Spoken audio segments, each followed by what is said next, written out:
18:01 yurti yanında kabel suzu işleri facia bilen tügellendi. 2 kişi qum astında kalıp öldü. Tekşirүү bara gayiplenişlerini қолға aldılar. Merhamet Balalar yurt orununda ulukka bala alışı aileler bilen işlөө özegi bulacak. Bugün ol öz işkilerini açtı.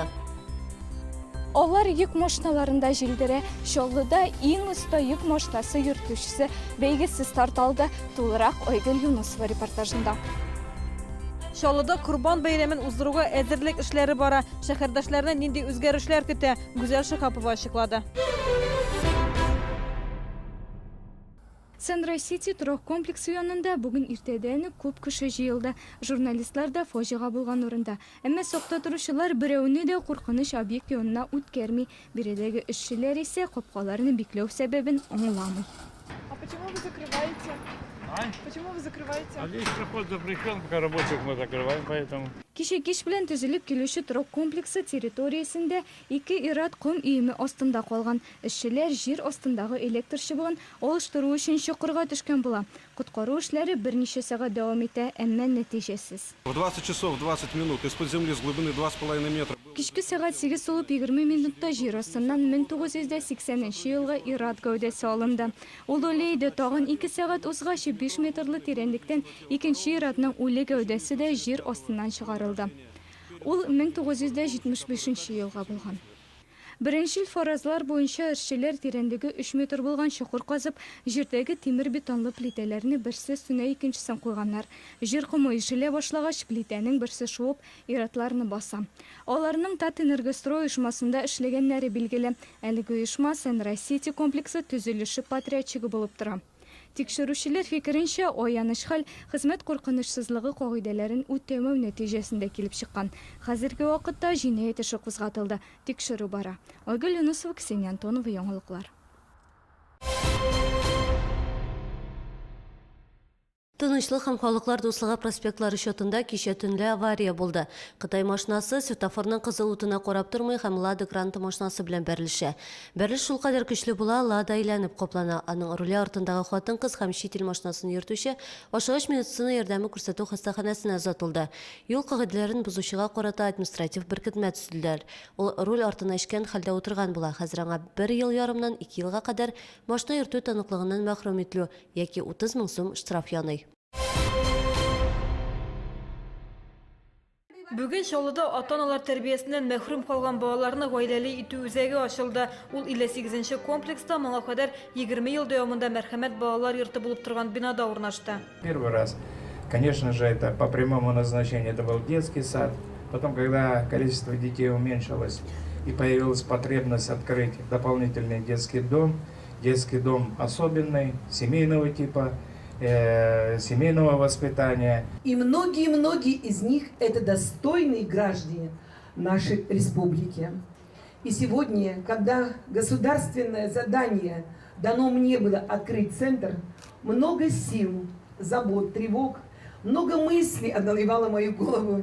Мәрхәмәтте тәрбияләнгән 400-га якын бала инде тормышта үз урынын тапкан. Мария Будугай да шулар рәтендә. Ул хәзер Киевдә яхшы эшкә урнашкан. Балалар йортында шартлар да мөгәлләмә дә яхшы иде ди, әмма гаилә әти-әни тәрбиясе җитмәде ди. Каждый ребенок со своим характером, со своим поведением, это надо к нему подход найти каждому. А дома, когда 2-3 ребенка, родители уже знают, и детям уже комфортно. А здесь, может, еще и какая-то ревность у детей будет играть.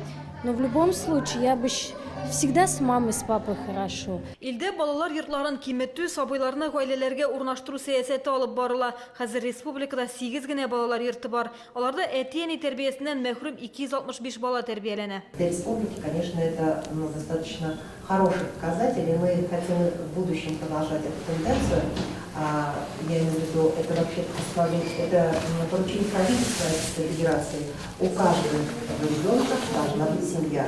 И задача перед всеми субъектами Российской Федерации стоит именно такая. Яңа ачылган үзәкнең төп максаты уллыкка бала алучылар гаиләләргә теләктәшлек итү, чит балаларны якын итүчеләргә социаль, юридик, финанс ярдәме күрсәтү. Бу безнең өчен бик мөһим ди ата-аналар. Очень хорошо помогает. В том году ездили в Анапу, наши дети, вот двое ездили в Анапу.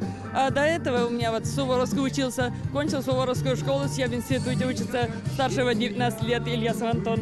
Он как раз с этого Мархамета. А вот двое это в 54-м комплексе были, как из детского дома. Үзекте гаиләләр өчен төрле темага түгәрәк өстәлләр, кызыклы очрашулар да оештырылачак. Бердә шулай ук авыр хәлдә калган балалар өчен социаль кунакханәдә эшли. Гүзәл Шихапова, Сергей Вильданов, яңалыклар. Шолда иң яхшы йөк машинасы йөртүче бөтен Россия бәйгесе старт алды. Бүген осталыкларын 14 шофер күрсәтте. Алар өчен авырлыгы 5 тоннага кадәр булган машиналар белән идарә итү берни түгел. Икенче номер астында Александр Ефремов чыгыш ясый. Ул Удмуртиядан килгән, Ижауда 15 тонналы самосвал йөртә. Инде 20 ел руль артында. Пришел после армии, выучился на категорию БЦ. И, соответственно, там дальше на ДАЕ, первый класс. Ну и судьба, наверное, такая. Иң оста йөк машинасы йөртүчесе исеменә 50дән артык шофер да кыла. Алар Хәсән Туфан проспектында махсус әзерләнгән трассада фигуралы йөртүдә сынашты. Түгәрәк, колея, змейка, парковка һәм боксны уңышлы үтәргә кирәк.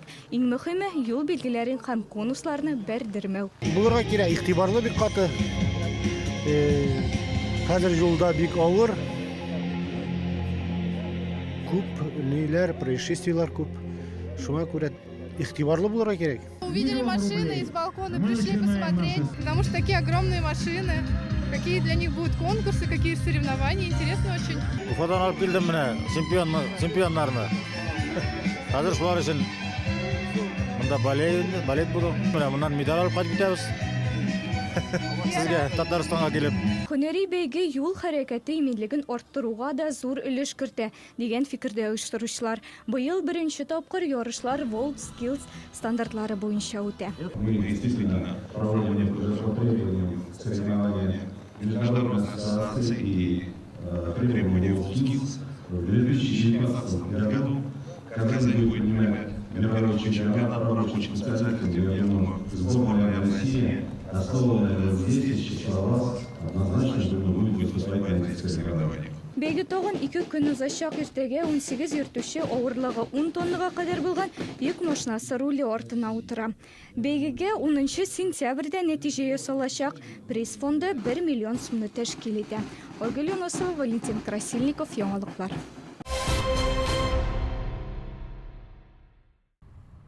Шәһәрдә 12 сентябрьдә узачак Корбан бәйрәменә әзерлек эшләре бара. Корбан чалу 6 ел рәттән Сидоровкада урнашкан ит комбинаты артындагы мәйданда булачак. Оештыручылар әйтүенчә үзгәрешләр дә бар. Урынны бетон плитәләр белән уратып алганнар. Бу куркынычсызлыкны тәэмин итү максатыннан эшләнә. Теге елларны шулай менә хәзер актык елларда бер чылу бар иде. Монда кеше тула, кан, пычак белән җириләр. Быел инде шул безнең билгеләнгән хәзрәтебез бар. Билгеләнгән мәхәлләбез бар, кем җаваплы моның өчен. Быел территорияда хукук сакчылары кизү торачак. Корбан чалучыларга да бирегә керү өчен дин кануннары буенча имтихан тотарга кирәк була. Кешенең мөселман булуы һәм намаз укуы зарур. Һәм инде анда полицейскийлар да булачаклар, анда торачаклар. Шуңа күрә теге мөселман булмаган кешеләрне теге чалуга шабашкы өчен дип килгәннәрне без көтмәячәкбез быел. Менә монда катырак булачак. Мәйданга быел якын тирә районнардан барлыгы 4000 баш сарык алып килергә тиешләр. Узган елны 3500 баш сарык чалынган. Фермерларны ветеринария белгечләре махсус белешмәләр буенча гына кертәчәк. Быел сатучылар һәм сатып алучылар өчен дә уңай шартлар тудырырга тырышканнар. Мисал өчен сарыкларны хәзер йөк машиналарында түгел, ә менә шушындый корылмаларда сайлап алырга мөмкин булачак. Дөрес, аларны эшмәкәрләр үзләре төзергә тиеш. Корбан бәйрәме иртәнге 6 яртыда мәчетләрдә вәгазь белән башланачак. Ул 1 сәгатькә якын дәвам итә. Аннан соң Корбан чалу йоласы башкарыла. Бәйрәм 3 көн буе дәвам итәчәк. Гүзәл Шихапова, Сергей Вильданов, яңалыклар.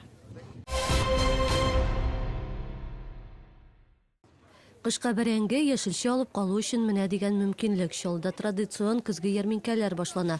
10 сентябрьдә шәһәрдәшләрне гадәттәгечә 3 мәйданда көтәләр. Ярминкәләр Галиаскар Камал бульварында, Сарман трактында һәм Южный агросәнәгать паркында узачак. Сәүдә атнасы шимбә көннәрендә иртәнге 9-дан көндезге 3-кәчә үткәрелә. Ярминкәләр 24 декабрьгә кадәр дәвам итәчәк.